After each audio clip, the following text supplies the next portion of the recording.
All right, today we are tackling one of the biggest, most powerful ideas in all of mathematics, integration. And at its heart, it's really a way to answer a question that sounds, well, kind of impossible. Think about it. Finding the area of a square or a triangle, that's easy. We've had formulas for that forever. But what happens when one of the sides of your shape is curvy? All of a sudden, those simple formulas go right out the window. And that exact puzzle is why calculus, and specifically integration, was invented in the first place. So, okay, how would you even begin to guess the area? Well, a pretty decent first attempt might be to just slice it up into a few big rectangles, right? I mean, we know how to find their areas, so we can just add them up. But as you can see, it's not a very good approximation. There are all these gaps and bits that hang over the edge. Okay, so what if we just use more rectangles and make them way, way thinner? Now we're getting somewhere. By using a ton of skinny rectangles, our guess gets so much closer to the real area. It starts to hug that curve, and the error gets smaller and smaller. And this is the giant conceptual leap. Forget just more rectangles. What if you could add up an infinite number of them? Each one so incredibly thin it's practically just a line. If you could do that, your sum wouldn't be an approximation anymore, would it? It would be the exact area. And that right there is the core idea of integration. So let's nail this down. How do we actually make that leap from a pretty good guess to a perfect, mathematically precise calculation? Here's the big definition. Integration is simply the process of adding up an infinite number of tiny pieces to find the whole. It doesn't matter if you're calculating an area, a volume, or any other kind of accumulated total. This is the fundamental idea that makes it all work. You know, even the symbol for it gives the game away. This thing, the integral sign, is basically just a fancy, stretched out letter S. And that S, you guessed it, stands for sum. It's a constant reminder that all we're doing is summing up those little slices. The dx you see at the end just tells us our slices are in the x direction and are getting infinitely thin. Let's try an analogy to make this really stick. Imagine you're filling a big tank of water with a tap. The rate the water is flowing out, that's your starting function. Integration is the process of adding up every single drop of water that has flowed out over a certain period of time. So what's the result? The total volume of water in the tank. That's your integral. It's accumulation in action. Now, adding up an infinite number of things sounds amazing, but in practice, it also sounds kind of impossible. How would you even do that? Well, luckily for all of us, calculus has this incredible shortcut. That's right, we don't actually have to sit there and perform an infinite sum every time. The pioneers of calculus discovered this absolutely beautiful connection that makes the whole process so much easier. And here it is, the big aha moment. Integration is the exact inverse of differentiation. Remember differentiation? That's about finding the slope of a function, its rate of change. In our tank analogy, that's like knowing the total volume and figuring out the current flow rate.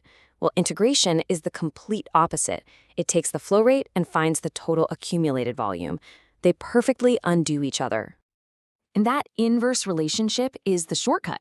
So to find the integral of a function like 2x, you don't need to mess around with infinite rectangles. You just have to ask yourself a simple reverse question. The derivative of what function gives me 2x? And if you remember your derivatives, you know the answer is x squared. It's that simple, just working backwards. But there is one little detail we can't afford to ignore. It's so important, and yet it is the one thing almost everyone forgets when they're first learning this stuff. We need to talk about the plus c. You'll notice that whenever we write down an integral, we always tack this mysterious little plus c onto the end of the answer. Why? What on earth does it represent?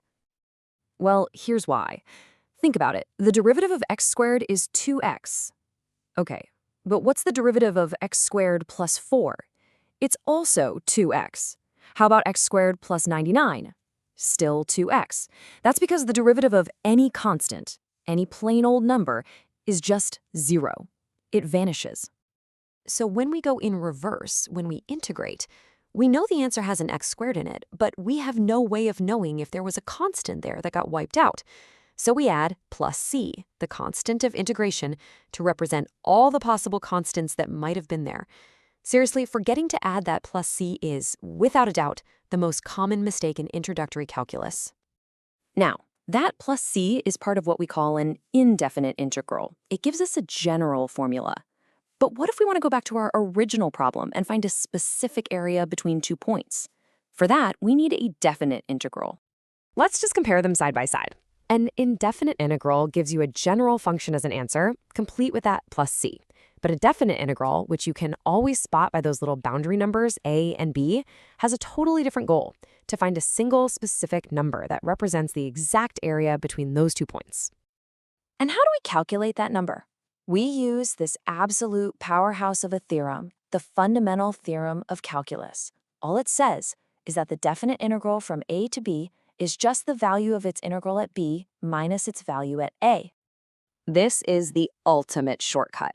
This theorem is what connects that whole inverse of a derivative idea directly to the problem of finding the area under a curve. This is what makes calculus such an incredibly powerful and practical tool. So we've covered the big core ideas, but the journey doesn't quite end here. Because, well, finding integrals isn't always as simple and straightforward as our little examples have been. There's a famous saying in math that differentiation is a science, while integration is an art. And what that means is that finding derivatives usually follows a pretty clear mechanical set of rules. But finding integrals, going in reverse, that can take creativity, pattern recognition, and skill. It's more of a craft that you have to practice and get good at. Mastering this art means learning a whole toolkit of different techniques. We saw the basic power rule, but there are more advanced methods like u-substitution, integration by parts, and a whole bunch more. Each one is like a special tool for tackling a different kind of problem. But now you understand the secret. You get that integration is really just about summing up infinite tiny pieces to find the whole. It is the key to calculating everything from the area of complex shapes to the volume of solids and even the total distance a rocket has traveled. So the only question left is, what problems will you use it to solve?